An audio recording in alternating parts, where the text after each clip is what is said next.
Welcome to Kenton Teaches. Enjoy the video. You start by making sure Windows is current and you have permission to change settings.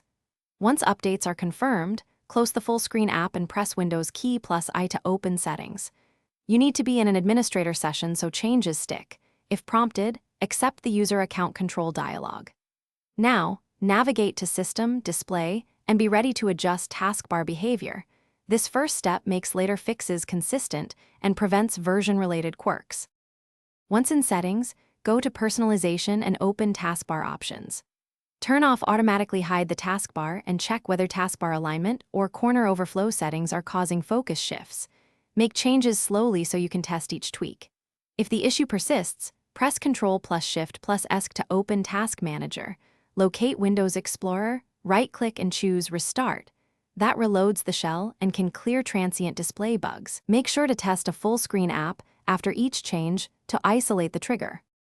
To finish, confirm the app itself uses true Fullscreen rather than borderless windowed mode.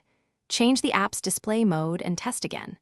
If problems continue, update your graphics drivers and run sfc/scano to repair system files, then reboot. As a final troubleshooting tip, create a new user profile and test Fullscreen there. If the problem disappears, your original profile is corrupted and migrating settings or resetting Windows will resolve it. That one step often uncovers hidden profile-specific causes. Thanks for watching. Please subscribe if this video was helpful.